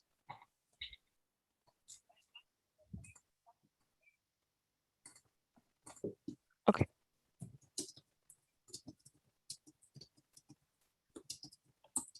Just waiting to hear if we have anybody else. Okay, it sounds like we're good. Thank you so much. Great, thank you, Marisela. Okay, so I'll hand it back over to the Air District to move on with the other elements of the agenda. Absolutely. All right. Good evening, everyone. My name is Jessica Olson. If you have been at these meetings, you have heard a lot from me, so it is good to see all of you again. So I am going to kind of highlight, and all of these slides, by the way, as always, and we'll have someone from my team, maybe if Heather can drop in the chat, the link to where all of these slides live, so you can always follow along. If I go too fast or you need to go back to a slide and reference something. For your information, I'm going to jump, just given time, to a couple of sections of these slides that I think might warrant some more discussion in person, but just let you know that we're going to highlight a little bit of what the community charter will really help drive the structure of the future meetings with this committee. And then at the end of the week, based on some of the input today, certainly our co-lead discussion today will feed into what we will send you, which is the actual charter itself. But we wanted to highlight and get some feedback on a couple of components, or at least just highlight what we think are the important pieces to review. And then much to what Julia said about next meeting will be about action. So we'll take hopefully swift action on sort of the co-lead discussion that we had today, and then hopefully some action after some great feedback from you all in the next several weeks on the charter. So the first section that I wanted to highlight is about member attendance and participation. And so CSC members are expected to attend all regularly scheduled CSC meetings in their entirety. And the log in, log out, so virtual timestamp if we're on Zoom, or when we're in person, hopefully maybe someday, we'll actually have sign-in sheets that we'll use to verify. And so this is just something that's just a general sort of expectation when you're on the committee. And those of you that are residents, if you filled out your stipend paperwork, you know that when we say, oh, no, someone's sharing their screen. That can't happen. So I'm going to take it back. There we go. Thanks, guys. It was weird though, to see picture in picture of myself. So this is just something that's, as a charter, it's going to outline the meeting structure, and it's also going to outline expectations for being a CSC member. Another thing that's really important, and definitely one of the things that you can always check in with the facilitator or anyone at the Air District on, is about your alternate. So we have alternate applications, meaning that if you, a designated alternate, so someone that you agree will be your alternate throughout the process, may apply to be a committee, to be on the committee, attend, deliberate on the primary CSC member's behalf only if that primary CSC member is absent. Otherwise, you're certainly welcome, as some of you probably are today, to attend, but then you would act as a public member. So later when we talk about voting and making decisions, that would be a case where you would make sure that if your alternate member, or rather if your primary member isn't around and you are attending the meeting on their behalf, you can make sure to communicate that with the facilitators, and you are allowed to still have your vote count if that is the case. So this is just a reminder that if you feel like there might be times in the future where you can't be available, but someone who represents that same organization that you do, so perhaps you're a resident and you have another resident that wants to be your alternate, or conversely, you're a business and someone at that same business wants to apply to be your alternate, you have that capability, and we'll definitely make sure. I think we've sent everyone those same applications. You should have gotten a packet, but this is just a reminder as to what will be in the charter about kind of that process. And this is something, kind of a final thing on member attendance and participation, just to clarify, and it will be in the charter. If a primary or alternate has not attended 3 consecutive, so that means in a row, CSC meetings, the membership may be revoked. But then of course we understand there may be circumstances, extenuating circumstances, that mean that you want to continue to be a part of the CSC, but maybe there's a really long period of time you absolutely already know you can't participate. Definitely you can request a leave of absence up to 3 months. And so a lot more detail is in the charter, but this was just something to let you all know what the expectation is for meetings. And really it's just about communication. We send out all of those meeting reminders. I know sometimes you hear from the district, maybe on a phone call. Let us know. You can RSVP just like any other meeting or anything else that you would attend. It helps us know if we should be expecting you, or maybe remind you to have your alternate attend if you cannot. Maybe I'll just stop really quickly. If there are any questions about member attendance or participation, I can't see the chat when I share the screen. So if anyone has any comments or questions for me before I move on. Don't see any questions related to this in the chat. Awesome. Okay, I will move on. But again, we will be sending the actual charter out, so you'll have a lot more time. But we wanted to highlight a few things. So a big one that we wanted to talk about is deliberation, consensus, and voting. So throughout this whole process, as we've talked about in the past, but it's kind of been a while since we've done a lot of logistics, is we are here to create a community emissions reduction program, to create a community air monitoring plan, and all of those things require us to make decisions together about maybe projects we want to pursue, maybe places we want to place air monitoring. So that means we, and this is a huge committee, you heard Heather, 70 people. We all have to sort of come into agreement, but we all understand there's 70 people. There are going to be 70 different opinions sometimes. And we know we can't all 100% agree on everything. So that's actually one of the main roles, and you kind of heard it in the beginning, of the facilitators, is to sort of get a sense of the group, let the group sort of talk, deliberate, and then drive toward what we call consensus. So that means when it's apparent that all the stated positions is shared by the mass majority of the committee. So it doesn't say here that everyone on the committee agrees 100% and we've all voted and we've taken that time, but it means, say, in this general conversation, a really good example today is we didn't vote, but we heard from the mass majority that a co-lead model is the way we want to proceed. So that was actually a really good example, I think, of consensus. We all drove forward. Yes, we have a decision perhaps on exactly how that's going to proceed, but I think there was a general feeling today from a lot of the comments we received that a co-lead model is how we'll move forward. So that was an example of consensus. Now, of course, as we all know, there's going to be topics, and those of you who have participated, I'm sure, can attest to this, where consensus can't be achieved. Maybe you were hearing from both sides, it sounds like equally, that there's maybe someone on one side and people on the other. So in that case, the charter outlines something called a voting procedure and what we call a majority vote. So that means 50% plus 1. And whenever we take those votes, we'll make sure to outline the math and exactly what that means. But of all community steering committee members present at the time of the vote, or the alternate, so that's an important thing, will be taken. And then something that's really important that's down here at the bottom that Ryan mentioned earlier, that actually excludes any government members. So that 70 minus however many government members, I kind of forget that number already, are on the committee, will be the actual number of people on the committee eligible to vote. So as always, the facilitators will work to make sure at the beginning of every meeting that we identify who's on the committee and how you sit on the committee. And so that's why it's really important to get on the meeting early, allow that to happen, and maybe even rename yourself if you know how. Any questions? I think that's my, oh, one more. This is something that we wanted to highlight a little bit because we're kind of in a unique situation when we're virtual, and that we have a lot of folks that participate in the same room, which is awesome, especially with technology needs. And we'll definitely get to the technology survey at the end, so that might change in the future. But right now, it's kind of hard to see who's all in the room sometimes, or we're all hearing everyone on one phone.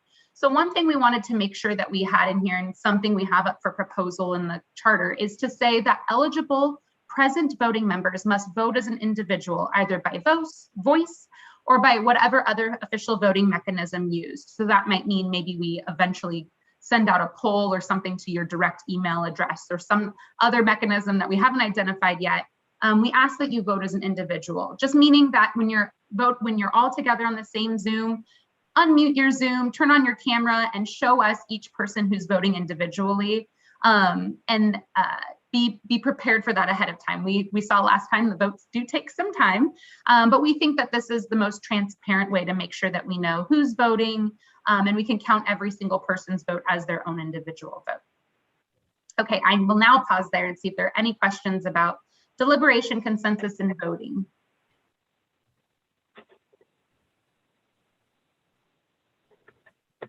All right, I don't see any, so I will move on.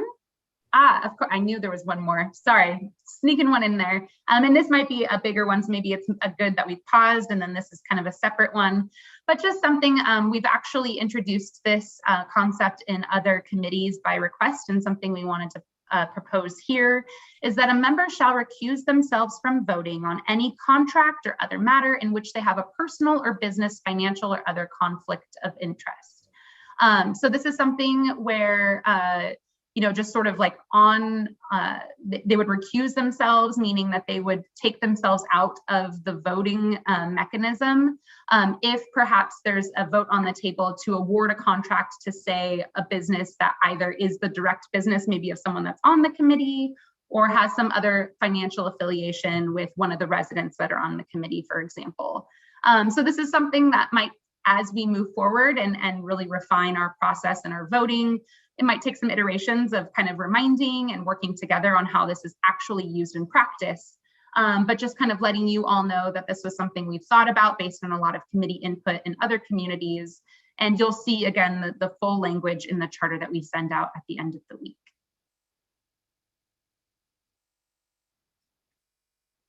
And then finally, one of the main things that's actually at the end of the charter is something we call the participation agreement. And it's something we definitely don't ever want to gloss over. There's a signature at the end, and of course it feels like when we put the charter together, we want people to sign on to agree to all of the rules and sort of like structure that's outlined in the charter. But we also want to remind members and want to keep reminding members kind of why the CSE exists in the first place. And so you can read here, the CSE members are, when they sign that, they agree to support the principles of improving air quality in the area, to work collaboratively to fulfill the objectives, to provide strategic guidance and vision, to provide leadership and personal accountability, and to play an active role. And so I've certainly seen that from a lot of you already. And so I don't doubt that that will be something that we'll all continue to do together. And so with that, I just kind of wanted to outline a little bit too. I don't have a slide to share for this, so I'll look at faces, just sort of the next steps.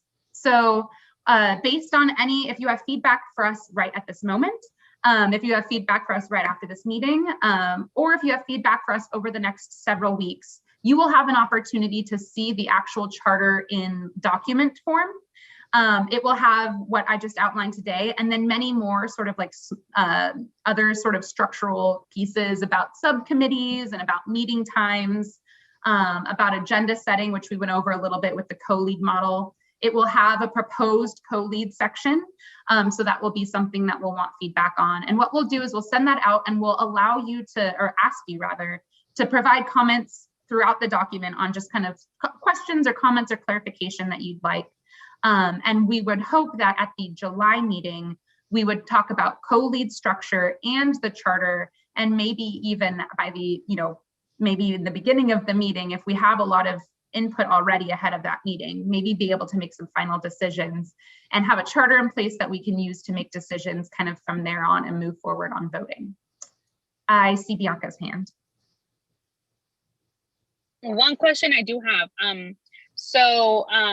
For residents to bring what type of voting they would want to see or the charter they want to see in Arvin and Lamont, you would send a doodle. Is it possible you could send it beforehand? Because I do remember the survey that was sent out really early in hand. And I actually wanted to bring that up because documents are sent towards the end, closer to the meeting, and I don't see that correct.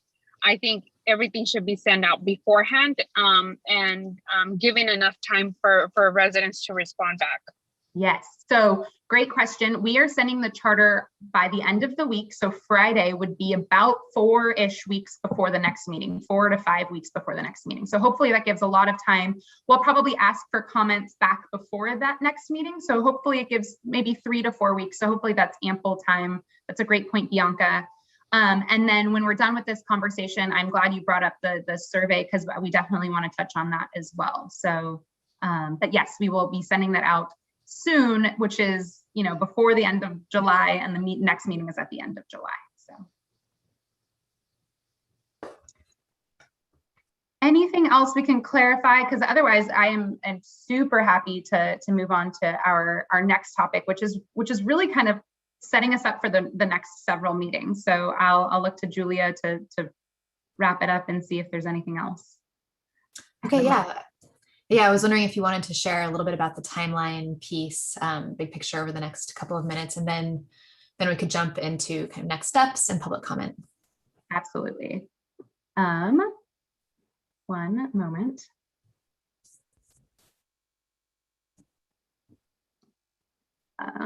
Okay, sorry, I was grabbing the most recent timeline.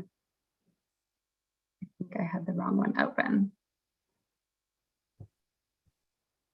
Jessica, would you be talking about the survey right now or the timeline that I saw it in the agenda about SERP and CAMP? Yes, I'm going to talk about the timeline for like 1.5 minutes, and then when at the next steps, yes, we'll talk about the survey. Okay, great. I am in presentation mode, minimizing and sharing. All right, thank you for your patience. So I wanted to share this. It's something that's evolved a little bit because we have taken a lot of time, but I think really good time to set us up in a really nice structure to move forward with the next several months. So this is something that I really envision working with the co-leads on refining. So I can't wait until we kind of establish that and move forward. But I just sort of wanted to set out sort of the expectations for what we see for the rest of the time here. And it's going to be a fast, really like 8-9 months now that we sort of are well into the summer. So I'm not going to read every single thing here, but I just wanted to sort of outline the structure of how we set ourselves up, as Ryan kind of mentioned earlier, to make sure we get a lot of sort of the technical pieces of what we need to understand how to move forward with what we call the SERP, which is Community Emissions Reduction Program, and the Community Air Monitoring Plan. Before I go on, Bianca, was this a clarifying question that, or you, sorry. Well, I wanted to ask, address this maybe comment question. And I'm looking at the timeline that you're inputting for the committee, but in case of needing more meetings added in the month, are residents able to do that as same as chapter we? Right, yeah, so great question. So these are the timeline just in general of what I think we've seen we need to accomplish in these months, but this is certainly not like set dates or only meetings. I think what you bring up, Bianca, is a great point. So just generally, you can see that July, August, September, really we're sort of setting the foundation. We're going to talk about sources of concern. We have something called an emissions inventory, which will give us like technical information on all of the different emissions that happen, whether it's a mobile source or an industry. We'll kind of understand that and how that impacts air quality. We want to understand health impacts. That's really the driver for AB 617. So you can kind of see those first 3 months are really sort of setting that stage. But as we move forward, it's going to be kind of quick and fast and furious in terms of getting all of the nitty gritty detail that we need to actually develop the programs and the plans. And so to Bianca's point, we would work really closely with the community co-leads, we being the district and the facilitator, with the community co-leads to assess kind of where we think we're at with the committee, decide whether or not maybe there's going to be more meetings that are necessary. Maybe we have sort of more educational meetings for people that need to get caught up, or maybe feel like they want that in-depth information. Perhaps we have kind of simultaneous meetings. We have a lot of people and a lot to do, so maybe we kind of divvy up the work. A lot of that needs to be decided, and that's really where the community co-leads are going to be key. So you can see here, the first half is really about setting the stage, understanding where everyone's at with their concerns in the community as far as air quality is concerned, understanding from us what needs to be decided on. And then really the last few months and driving toward a February final product are really going to be fast and furious. And Bianca, I without a doubt, I think we're going to have more than one meeting a month, I think in several of these different months. So that will be something I agree that we'll have to talk about as a committee, talk about as co-leads especially. So this is something that is posted, and we can also send it out when we send out the charter, just as sort of a reminder. But this is also a moving target in terms of in between now and February, how we exactly divvy this up. So we wanted to set that expectation right now and kind of let you guys all know that. Excellent. Thank you, Jess. Any quick questions about what Jess just presented? We have about 8 minutes left. And I know that Jess, you have a few more kind of next steps you wanted to share as well. So. Yeah, I was just looking at the comment from Maria Dolores Martinez, and if she needed Spanish, I can go ahead and help her to get on to that. It sounds like she needs help with getting into the interpreting channel. María, para ingresar a la interpretación en español, simplemente tiene que buscar el logotipo de, ahorita es un mundo, y cuando selecciona eso, ahí puede oprimir el botón de español. So, es un logotipo que es, como lo ve aquí en la pantalla, de un mundo, y luego quiere seleccionar el idioma de español. Y luego también, si tiene la opción, quiere oprimir el botón que dice Mute Original Audio. Eso significa silenciar audio original. Y así puede escuchar usted esta reunión en español. Parece nomás, estaba viendo los comentarios en el chat, por eso es que quiero mencionar que sí está disponible en español. ¿Tenía alguna pregunta o todavía tenía problemas técnicos acerca de eso?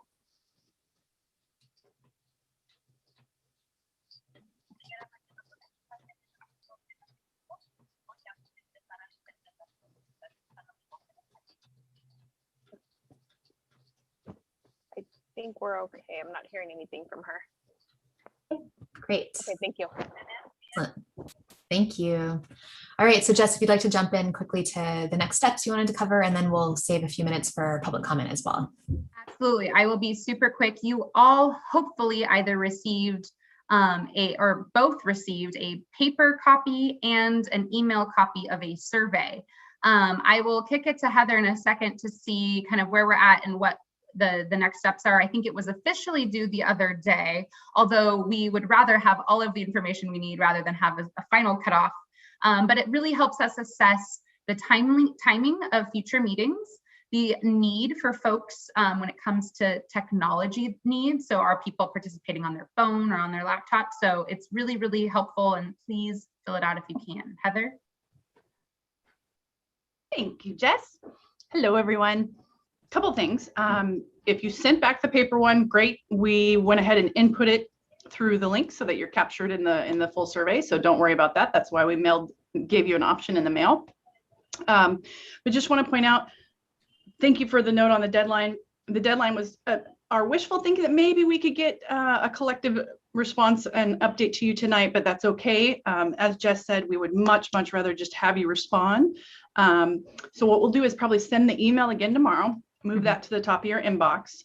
So it's pretty simple. It takes just a couple minutes and it helps us capture some basic information. Or please write back to any of the communication we've sent. Jasenia and Maricela and our team and myself, we're available to help you and input for you just to make sure we get your information captured. Thank you. Great, thank you, Heather. And I see Bianca's hand up as well. Sorry, I wanted to address on the survey. We had a prep meeting before this meeting, and I had a lot of residents that were concerned about giving information and things like that. So I actually wanted to bring it up that I am committed to call a couple residents. I have about 15 or 16 on my list to do the survey, and I'll send it to Heather as.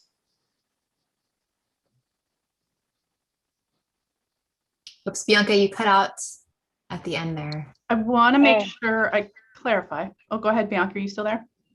Yes. There we go. So just to make sure, we're talking about two different things. Potentially, there is the stipend packets, and I know you're helping with that, and thank you. There is no personal information requested in the survey, just basic knowledge of meeting timing, how you get connected to the meeting, and helping us understand, your approach to connecting at the meeting. It's not asking for personal information, so just making sure that's clear. Yeah, no, it is clear that, but they still want a little bit more. They want to do a one-on-one with us that have been helping them out. So Cesar and myself are going to be committed to do those forms, the surveys. And if they need any help with the W-9s, we're still working on those too. Great, thank you so much, Bianca. It's very helpful. Excellent. All right, so we have 3 minutes left. So first I want to say thank you to the Air District, to everyone that shared tonight and gave your thoughts on the committee structure and the models that we'll use going forward. Again, send in additional thoughts by email or by phone so that we can really hammer out what our co-lead model will look like and who our co-leads will be. And as Jess said as well, she'll be sending out the charter, and we really want your input on what the charter for this committee looks like. And so again, more information to come so that our next meeting can be very productive. We can get a good head start on kind of finalizing the charter, discussing key elements, and moving through that quickly in our next meeting. Any other final next steps that the Air District wanted to share? Anything else before we move into public comment or from my facilitation team? There is a question in the chat about how the stipend updated or additional stipend documents will be resent to the committee, whether that will be by email or by mail or some other form. I think they probably are already on the website, but there is some question about how they will receive those if they don't have them right now and would like to get them. Yep, we can totally put if you haven't seen it or didn't find that email, we can put copies of that stipend information in the charter packet that we'll be sending you. No problem. Great, thank you. And also something that we are experimenting with and want to be able to provide is taking live notes during the meeting that we can share visually throughout points of the meeting. So it's something that we did tonight as well, that Erica was doing as well, and actually was being translated by Maricela in real time. I don't know if Erica, if it makes sense to share now, but maybe just for future meetings. So when we have kind of key discussions, key decision points, that's something that we want to be able to pull up and for people to see visually kind of what's been said, what are the key points people are bringing up. And so we'll use that tool in future meetings when we do have kind of key decisions. So that's just kind of as an FYI. So I'll open it up to public comments now. So either from, raise your hand if you are part of the public and you're on Zoom, or if there's anyone coming in from, I think, YouTube Live or Facebook, if we're seeing any comments anywhere. So I'll wait and hear from that. And meanwhile, I see one hand up from Emma. So while we see if there's any public comment, Emma, would you like to share? Yes, thank you. Sorry. I do want to highlight that at the previous meeting, there was some issues with the interpretation. One of the community members did say that they did not feel that the interpretation was to the point that she was saying. And there were other residents also who shared that there was issues with the way that the translation was happening. Maybe the entirety of what was said was not being translated, or the meaning of it was not translated correctly as well. So I want to bring this up early because I know that's a huge thing that will deter people from speaking up. If they feel like they're speaking and no one's really listening to them, or it's not being translated right, they're not going to want to speak up again. And I'm sure that would be for all of us. And so I want to bring it up and try to address it as quickly as possible. Thank you. Thank you, Emma. Yeah, that's definitely something that we want to continuously work through. We also want your feedback. If you feel like at any point, those that are bilingual chime in and say, you know what, that wasn't completely what was said. And so in real time, we want to make sure that that's always accurate as well. So if anyone had any issues about tonight, for example, please let us know. Does anyone from the Air District team also want to chime in on kind of how we're approaching that and making sure that if we want interpretation to be, to not be a setback, but to really, aid in equal participation? Absolutely. And Julia hit it on the head, and thank you, Emma, for voicing that as well. Definitely let us know in real time. We did hear that last time we spoke with the Linguistica team and made sure that it was addressed for tonight. So hopefully it was much better tonight, but please let us know. They're always looking for that feedback, and we appreciate it. Thank you. Excellent. So it sounds like I haven't seen any public comment. Anyone on my team seeing public comment from any angle coming our way? Yeah, Julia, we do want to acknowledge one public comment placed in the chat earlier, saying that as a public comment, I would recommend that there is a co-lead model that represents leadership from all regions, Arvin, Lamont, Hilltop, so they can bring their community knowledge to the table. So that's noted in the chat. Great. Thank you, Hannah. Excellent. I see no other hands via Zoom. Okay. I do not see any chat on the YouTube. Great. Okay, excellent. So it sounds like no public comment. I do see one hand up from Roberto and Maria Estela. Hi. Hola. Bueno, yo solamente quiero hacer un comentario o una pregunta. Estoy viendo todas las camaritas y somos muy poquitos los que nos vemos. ¿Eso va a seguir estando permitido, que tengamos la cámara apagada, o nos vamos a ver o no nos vamos a ver? Porque yo veo muchas cámaras apagadas y pues digo, ok, yo voy a apagar también la mía porque pues no, creo que no nos vamos a ver. No sé si eso esté permitido o vamos a seguir así. I just have a comment or a question. I see the little cameras and I only see a few that are on. And so I don't know if this is going to is going to be allowed in the future, because when I see that people have the camera off, I decide to turn mine off. So are we going to see each other or are we not going to see each other? I just wanted to make sure if this is going to be allowed in the future. Great. Thank you. That's a really great point, Maria. So, I think that's something that we should talk about as a group. It's definitely highly encouraged, and it's something that we could decide, how do we want to approach, being able to see each other visually, the importance of that, also wanting to respect people's privacy. So we know that there's concerns in different ways, but I think that's a very good point to think about and talk about and decide as a group what our guidelines are around being able to see each other visually. Thank you for bringing that up. Gracias. Excellent. Okay, well, it is 7:04, so thank you everyone for staying a few minutes late. I think there's one more hand up. Oh, yeah. Is there one more hand up? Okay, Joanna. Yes. Let's see. Nada más tenía un comentario referente de lo que dijo de la traducción la señorita Rosa, de la Rosa. La traducción ha estado muy perfecta y para mí.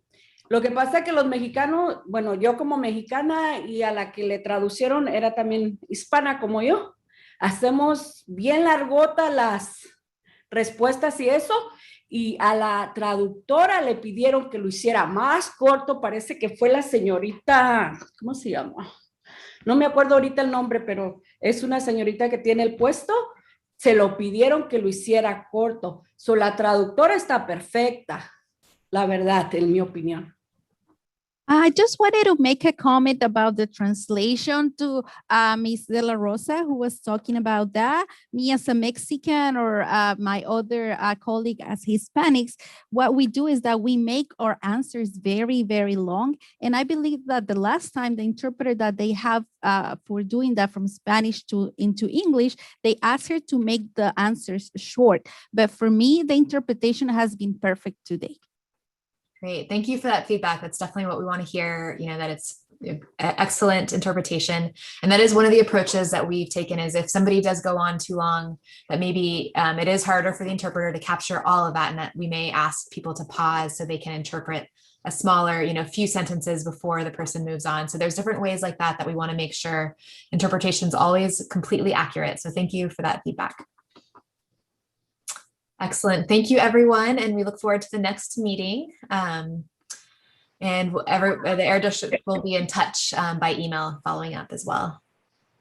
I see one more hand up. I don't know if Jose, yeah. People are welcome to leave if they need to, but Jose, I'd love to hear from you. Hey, Julia, I wanted to thank you. First of all, I had a question. I had sent out an email in regards to my new contact information. I had made a change of employment, and that's where I was receiving my emails. I never got a response back, so I needed to. I stopped receiving emails from our meeting. So I was hoping that I can get in contact with someone that can update everything for me. Great, thank you. Yes, the Air District team will definitely be able to reach out. Jess, I don't know if specifically who the best point person is, but I'll handle it. Heather. Okay, great. Heather, thank you. I'm assuming we have your phone number as well, Jose, in your original application, and that should still work. So maybe that will be helpful. That still works. Yes. Great. Perfect. Thank you. Thank you. Thank you. All right, thank you, everyone, and good night.